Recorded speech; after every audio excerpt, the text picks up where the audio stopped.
Hello and welcome to Spinster's Library. I'm Claudia and today I want to talk about the BBC's list of 100 novels that shaped our world. I love a good list, so I was very excited to see this list of 100 English language novels that have just been picked by a panel for the BBC, and this panel is made up of authors such as Alexander McCall Smith and Juno Dawson, but also journalists, editors, and generally people who work with books. Today, what I want to do is talk through the list, not about every single one of the 100 books, but I want to talk about the books on the list that I have actually read. Don't worry, it's not a lot of them. I haven't counted, but I would guess it maybe between 10 and 20. So I'll talk about those books. I talk about the books on the list that I want to read, and then I'll talk about books that I wish had been on the list or books that I would put on the list. In the description box of this video, you'll find a link to said list. So I suggest you click on that, you open it in a separate tab, and then you can switch back and forth and look at the books and the titles as I'm talking about them. I love how this has been done because this list of 100 books is split into 10 categories of 10 books each. And the categories are based on themes or topics that are discussed in the books, and I think that's a fantastic way of doing a list like that, rather than ranking them from 100 to 1 or just listing them without any other categorization. This list is also part of like a BBC programming thing that they're doing next year, where they will talk about the novel, and there's different programs associated with that. So I'm actually quite excited to see what they come up with. Like I've just said, I love a good list. So let's get started. The first category on the list is identity. And I haven't actually read any of the books that are in this category, but there are two that I really want to read, and that is Small Island by Andrea Levy. That's the first one. I read her book, The Long Song, last year or this year. Recently anyway. I think it was this year. And I really loved that. I loved her mix of raw history, humour, fantastic characters.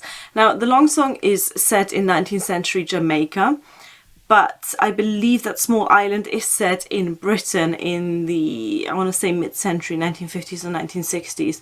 Andrea Levy is an author who I really want to read more of. Sadly, she died this year. So I can't wait to explore her backlog, and I really want to start with Small Island, which is, I believe, her best known novel as well. The second book in the identity category that I really want to read is The Bell Jar by Sylvia Plath, and that's one of those 20th century classics that a lot of people have read and a lot of people have really enjoyed and a lot of people really gush about. So it's just something to check off the list. I've not read any of Sylvia Plath's poetry.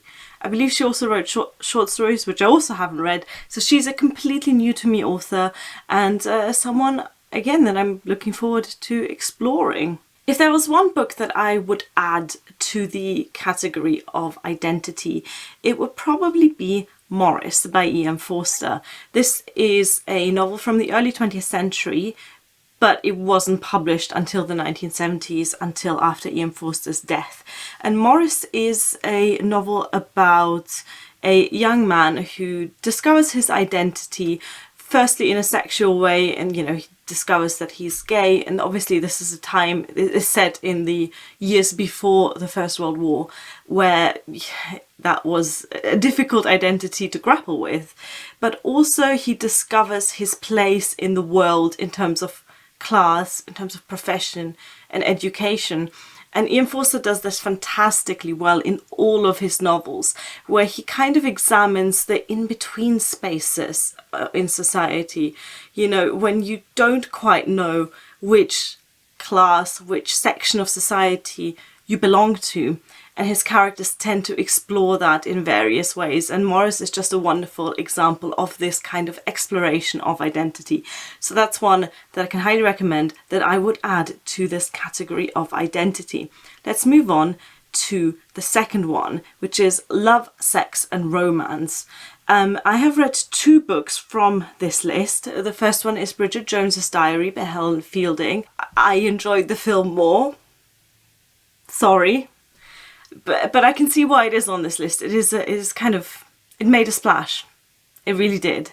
And the second book on this list that I have read is Pride and Prejudice by Jane Austen, one of my all-time favourite novels, and a well-deserved place in the love, sex and romance category, although to be honest, it is such an all-encompassing novel that you could put it into almost any of the other categories as well. Maybe not the one about outer space, but generally speaking, Jane Austen manages to encapsulate the whole of the human experience. Well, obviously I'm exaggerating a little bit, but she does incorporate more than just love, sex and romance in her novels.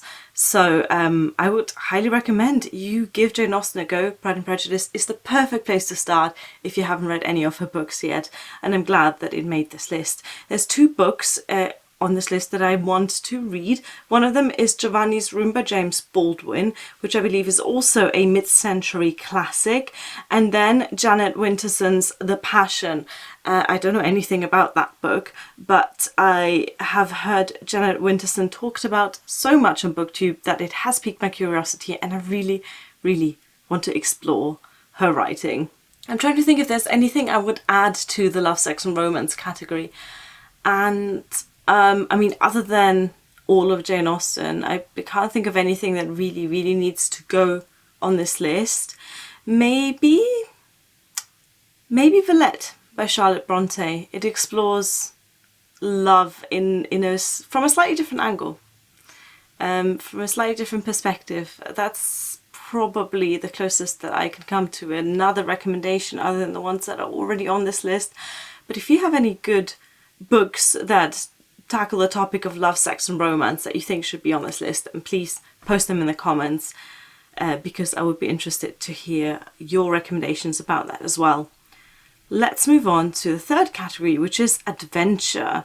And the 2 books on this list that I have read are the His Dark Materials trilogy by Philip Pullman, which again is a well-deserved spot on this list, but not a novel that speaks to me, or a set of novels that speak to me on a personal level.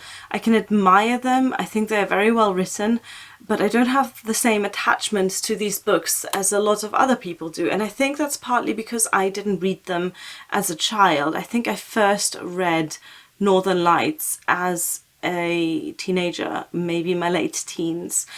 And I just couldn't connect to the characters in the same way as I could with other children's and young adult literature, and with other fantasy literature as well. But it is an important work of British fiction, and I totally see why it's on there. And I think most people who read these books enjoy them. There has just been the first episode of the BBC adaptation. I am currently in a gloomy attic in Germany, so I haven't been able to see that yet, but as soon as I'm back in the UK I will be catching up on that BBC adaptation. People on Twitter are raving about it.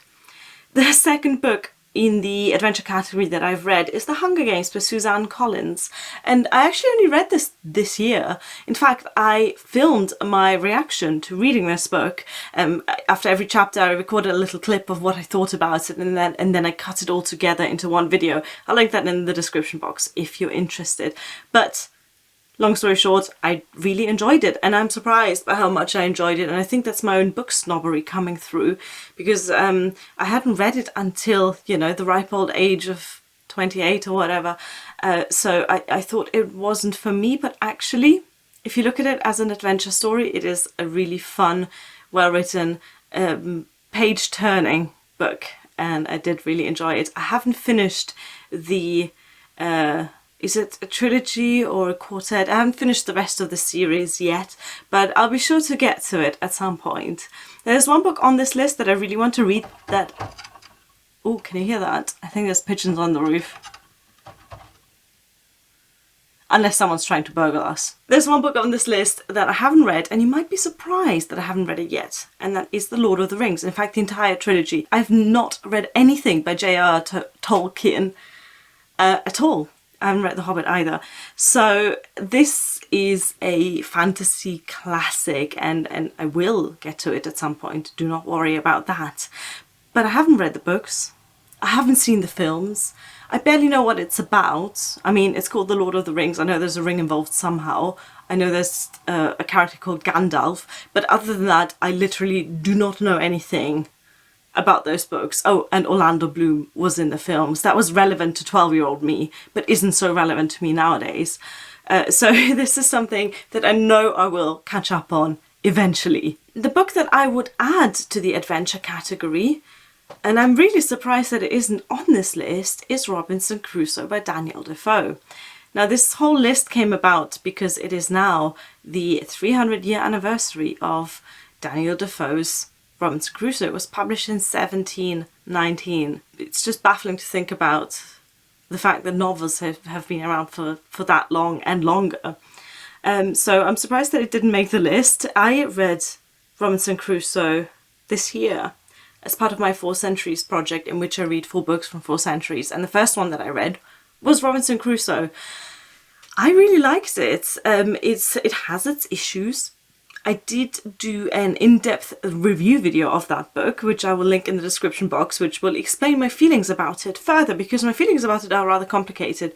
But I would still very much recommend this classic tale of adventure, though I would recommend listening to the audiobook. I had a look at the print book, and the sentences are endless, infinite, never-ending, pages long. So if you have it as an audiobook, the version that I listened to was read by Simon Vance in a slightly stilted Yorkshire accent. But that was really good because, you know, he chops the long sentences up into little bits, and then it's much easier to understand. Fascinating piece of literary history, and one that I would recommend. Right, let's move on to the 4th category, which is called Life, Death and Other Worlds. And basically, this is where they stuck all the sci-fi. The books on the list that I have read are Frankenstein by Mary Shelley, often quoted as the first science fiction novel. A wonderful novel, really surprised me because it is 200 years old. It's an 1818 release novel, and I didn't expect it to be as readable as it was. I thought it was a thoroughly modern, interesting, easygoing book. And the idea of Frankenstein, the Frankenstein myth, it's become this cultural figure, and we have this idea in our head of what Frankenstein is about. And once you read the book, you are surprised by how philosophical, how romantic the book is. And I'm talking romantic, meaning the romantic movement, not like love, sex and friendship kind of thing. It's got this kind of raw wilderness of feeling about it that I really, really enjoyed. And I can highly recommend Frankenstein to any of you if you're interested in the story, or if you just want to read a good classic. The second book from the Life, Death and Other Worlds category that I have read is Gilead by Marilynne Robinson, only finishes this year. And again, a very impressive novel, very ambitious. I found it difficult to get through, but very rewarding when I got there. It's the story of a pastor, and it's almost stream of consciousness, except it's written in essentially a diary form. And it doesn't seem to have a plot until about the last quarter of the book, which suits me just fine because I do like slow-moving books. It was an exploration of a human mind, and I guess for that it was a very good novel. I'm not sure I would have put it in the Life, Death and Other Worlds story, because even though it does dive into issues of religion and life after death and stuff like that, I don't think it explores them in the same way as the other books in this category. The Discworld series by Terry Pratchett is also on this list, and I have read a few of those books, probably about half a dozen, maybe 10. I'm nowhere near completing that series because it is very many books long. But what I love about the Discworld series is that you can just dive in and out of it. You can just pick up any book in the Discworld series and enjoy it without the context of the other books, because it's not so much a series as just a collection of novels set on the same planet. And that planet is one of the most fun, most original, most well thought and well planned out fantasy worlds ever. Most of the Discworld novels are in themselves parodies of either other genres of novel or other types of literature, or just generic tropes. Something I really appreciate about Terry Pratchett is also his characterization, because yes, while these are comedic novels, while these are funny and not too serious, his characters, in a very weird way, feel so real. And I'm in no doubt that I will at some point complete the Discworld series. Now, there's one book on the Life, Death and Other Worlds category that I really want to read, and that is Ursula K. Le Guin's Earthsea series. I have not read any of her books, but I've heard that the Earthsea books are very seminal works in the development of, well, both fantasy but also young adult fiction. So I am going to read those at some point when I find them. There are a few books in the Life, Death and Other Worlds category that I want to put on this list, but I've picked just one for now, and that is a book that I first read last year or 2 years ago, and that's Becky Chambers' The Long Way to a Small Angry Planet. But you could replace this one with many fantastic young adult science fiction novels. I feel like that specific subgenre is just so filled with quality literature. I really enjoyed the Becky Chambers book because it hit all of my buttons. It's very slow moving, very character focused, very much exploring human and alien nature, and it does all of these in space, on a spaceship. And what a wonderful setting for a book is that. Though I also want to give an honourable mention in this category. I am surprised that there's no H.G. Wells in this list at all. I would have expected The Time Machine or The War of the Worlds to be on there, but it isn't. So that's an interesting omission. Let's move on to the fifth category, which is Politics, Power and Protest. Oh, I love this category so much because one of my favourite types of books to read is dystopian fiction. And most dystopian fiction is about politics, power and protest. The books that I've read from this section are Brave New World by Aldous Huxley, which didn't leave much of an impression, I have to say. This is one of those books where I can totally see why it's on the list, but personally it was just kind of okay. It was, yes, an important work of early 20th century dystopian fiction, but definitely not my favourite. I have also read The Colour Purple by Alice Walker. Fantastic novel from the 1990s, I believe, but set much earlier, set in the 30s, I want to say. And really, it's a biography of a very exceptional young woman in very dire circumstances. Kind of a depressing read, but also a really wonderful book, and one that I would highly recommend. I have also read To Kill a Mockingbird by Harper Lee. Who hasn't? So there is two books that I really want to add to this category. One of them is a fantastic dystopian novel that I read this year. This year? Yes, and it is The Parable of the Sower by Octavia Butler. Octavia Butler is an interesting omission from this list. I have read two of her books, Kindred and The Parable of the Sower. Both of them would actually fit with the politics, power and protest category. They both examine human relationships within a society. Kindred is a book of a young woman in America, a black woman in America, who travels back in time. Now the book is from the 70s or the 80s, so she travels from the 70s or the 80s back in time and ends up on a plantation with enslaved people. Like, just mind-blowing book, super original concept, incredibly well written. Again, hits all my buttons, got fantastic characters, fantastic plot development, and a super original setting and concept. But really the book I want to put on this list is The Parable of the Sower, which is one of the best 20th century dystopian novels that I have read recently. And this is a diary-style novel written by a young 15-year-old girl as she makes her journey in America. The story starts off in California, in an America that is almost unrecognizable, although I don't want to be gloomy, but we are kind of moving towards such a world. Other than Octavia Butler, the book that I would add to this list is Jane Eyre by Charlotte Bronte. I think Jane Eyre is more about politics, power and protest than it is about love and romance.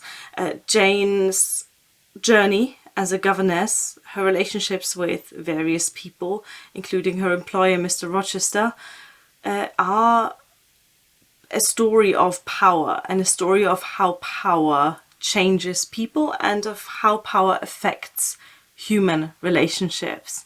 I'm not going to say more than that. Read Jane Eyre if you haven't read it yet. Let's move on to the 6th category, which is class and society. I have only read one book from this list, and that is The Remains of the Day by Kazuo Ishiguro, one of my recent favourite novels.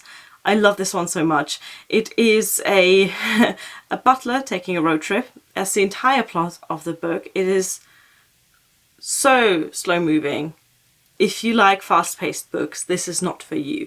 If you like slow-paced books that explore the human mind, that explore relationships, that explore people through a very flawed and unreliable narrator, then The Remains of the Day is the book for you. I loved it so much. I'm so happy that it is on this list. It's in the class and society category, which, yeah, it kind of fits in there. I think class provides the background for the characters in this story. I don't think it is a book just about class and society. The 2 books on this list that I want to read are, first of all, Charles Dickens' Our Mutual Friends, and the only reason I want to read that is because so many people on BookTube really enjoyed this book and, speak about it. And then the second book that I want to read is The Prime of Miss Jean Brodie by Muriel Spark. And again, I don't know much about this book, but it is one of those 20th century classics that just sounds super interesting to me. And the one book I would add to Class and Society is another one of my favourite dystopias from the 20th century, and that is The Giver by Lois Lowry.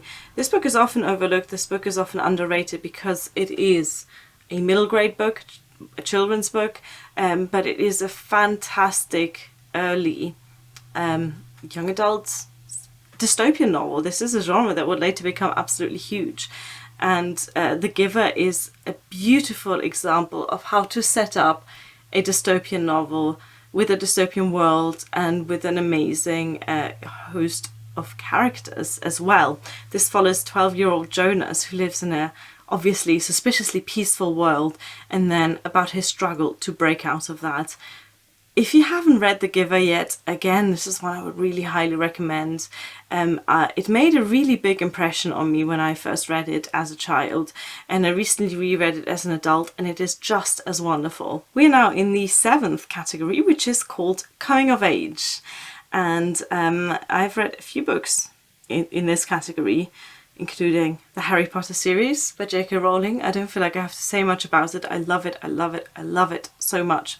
This was my childhood, my teenagehood, my adulthood. I'm a Harry Potter nerd, and I will defend the series to the death. It's not unproblematic, but I love it. I've also read The Secret Diary of Adrian Mole, aged 13 3/4 by Sue Townsend. I think this is one of those books that the British hold very dear to their hearts. I read it as an adult, and it didn't quite make the same impression on me. But again, if you're talking about books that shaped our world from a British perspective, then yeah, this has got a well-deserved place on this list. And finally, the books that I have read are The Twilight Saga by Stephanie Meyer. I read those, I believe, as they were coming out. And while I enjoyed them at the time, it didn't make a huge impression on me. So there's really not much I can say about it. Maybe they're due a reread. Maybe I should try and find my old copies while I'm here at my parents' house and dig them out.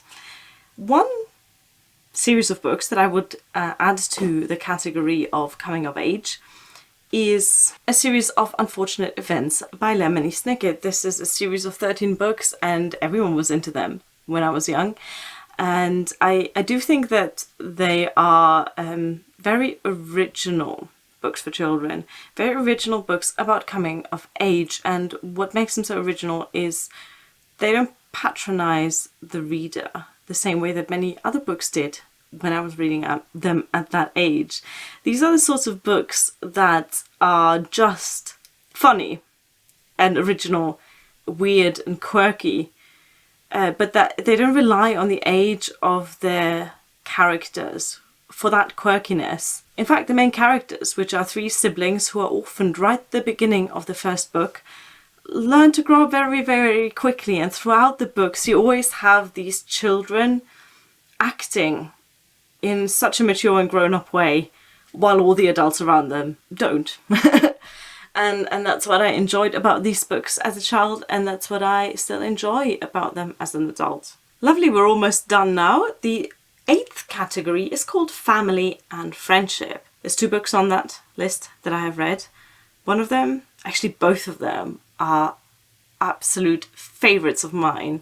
So the first one is I Captured the Castle by Dodie Smith. This is a book from the 1940s, which is a diary-style novel written by a 17-year-old girl who writes about her weird family, her very unique living circumstances, which are mostly living in a dilapidated castle, and her sort of, relationships with other people, the comings and goings of friends and a family, and a bit of romance, a bit of adventure. Just a fantastic novel. I recommend this one for a good spring or summer read, especially. The second book in this category that I've read is The Tenant of Wildfell Hall by Anne Bronte. I feel like I talk about this book quite a lot, and that's because it made such a huge impression on me when I read it last year. This does not read like a mid-19th century novel. It's got a very modern flair to it, partly because of the subject matter, which is about a woman who's just trying to live her life in peace. She's had some horrible things happen to her in the past, and she writes about them. It's about her finding her power and her independence in very difficult circumstances. It's a fantastic novel. I don't really want to say anything about the plot because I don't want to spoil anything, but it's such a great read. It is actually my favourite Bronte novel. Sorry, Jane. There's one book in this category that I want to read, and that is Middlemarch by George Eliot. And I am currently reading Silas Marner by George Eliot, and I am quite enjoying it. And Middlemarch, I feel, is most people's favourite of hers. So that's the book that I would put on my TBR from that list. One big omission, I feel, from the Family and Friendship category is Louisa May Alcott's Little Women.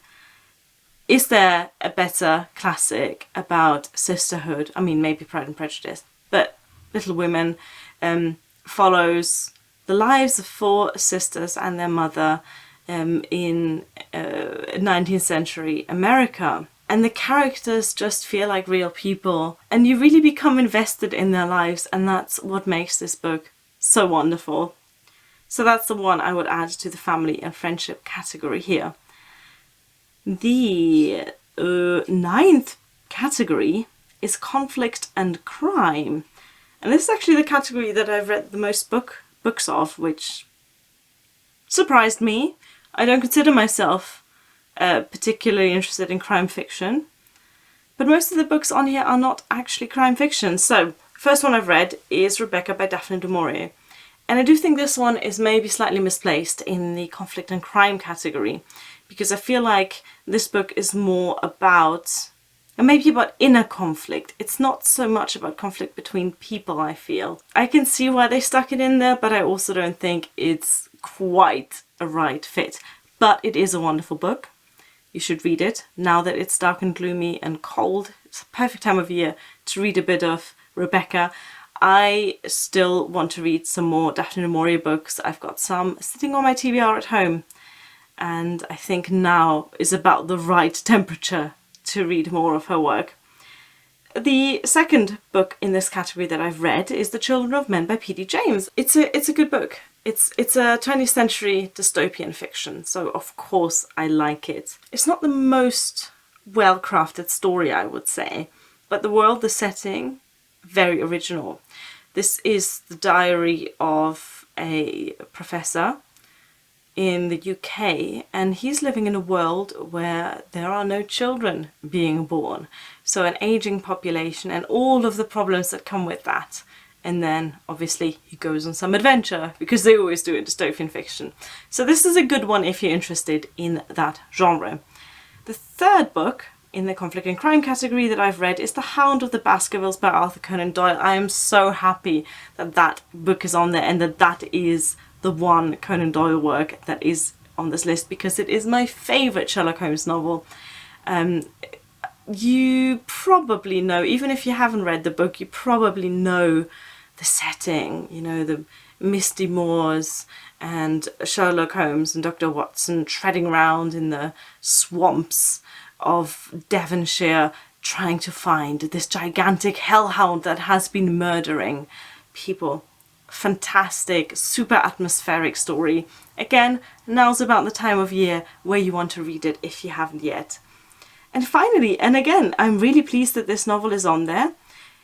This is a novel that I feel is slightly underrated. I don't hear it talked about on BookTube much. I don't read about it much. And it is The Talented Mr. Ripley by Patricia Highsmith. This is, well, I guess you could call it a psychological thriller, but 1950s style. And it's the story of a man called Tom Ripley who does some very shady things. In fact, he does some outright disgusting things. And all of this is fueled by this underlying sexual desire and self-hatred and greediness. And it's a fantastic novel. It weirdly makes you so sympathetic to the main character, who's not a very nice person. It's also one of those kind of what I would call a gateway classic, because what it is, decades old, it's a mid-century novel. It reads very modern. It may as well have been written today, and it's a real page-turner and a really engrossing, intensive, super fascinating read. I am so glad this is on the list. But let's talk about the one omission that I would add to this category, and that is Oscar Wilde's The Picture of Dorian Gray. Is there a better Victorian novel about darkness and deprivation and the failure of human morality to guide people on the right path? That was a rhetorical question. I think The Picture of Dorian Gray, while not the most masterfully written novel, is a really important work. It certainly has shaped my world, and I'm sure I'm not the only one. So that's one I would add to this crime and conflict category. Then we get to the final category, which is called Rule Breakers. I have only read one book on this list, 1984 by George Orwell. I mean, Rule Breakers, it's kind of, as a category, like you could put a lot of books in that category, because books don't tend to be about rule followers, do they? So 1984, absolutely loved it. 5-star read. Such an amazingly dark dystopian novel. And again, one of those books that we kind of have ideas of. Before I read it, you know, I had this idea of what the book was going to be, and then it just exceeded my expectations of it. I'm not surprised that 1984 is becoming more popular in this year 2019. And it is a book that I feel is still very much relevant. So if you want to delve into the darkness of mid-century dystopian fiction, I can highly recommend 1984. So many quotable bits, so much truth, so many things that make you think, and all wrapped up in a novel that is also very engaging with some good characters and a very interesting plot. Really glad that's on the list. Books from the Rule Breakers category that I want to read are How to Be Both by Ali Smith. Ali Smith is another one of those authors that is talked about so much on BookTube, but I just haven't read any of her novels yet. And also Orlando by Virginia Woolf. I'm currently exploring Virginia Woolf a little bit. I read Remove One's Own a few months ago, and I started reading Night and Day. And Orlando is one of those books that's a little bit intimidating to me because a lot of people find it quite difficult, quite dense to get through. So I'd be interested to see if it is a bit too dense for me, if I'm a bit too dense for it, or if it's just the thing for me. We'll see. Now there's one author that really fits in the rule breakers category, and that is Enid Blyton. She's not on this list at all otherwise. And I've added the St. Clair's series to this list because those were the books that I just loved to read as a child, still love to read as an adult. Like many of Enid Blyton's novels, they deal with rule breakers. The characters tend to be people who do not respect the rules, although usually by the end of the book they do. And by the end of the book they're usually, you know, fairly assimilated into culture. But I still feel that Enid Blyton is a very influential author of the 20th century and should be on this list. And then another children's classic that I would add to this list, well, another children's classics author I would add to this list who isn't on there yet, is Frances Hodgson Burnett. I have read her books, The Secret Garden and A Little Princess, and both of them would fit beautifully in the rule breakers category because both of them deal with main characters who see the world in a very different way, who just approach things very differently, and for whom rules are not a limitation. That was a long video, actually longer than I thought it was going to be. So before I finish this, I just want to ask you, what do you think of this list? Do you like the categories? Are there any categories that you would add or take away? And which books do you feel should have been on this list but aren't? Thank you for watching. Bye.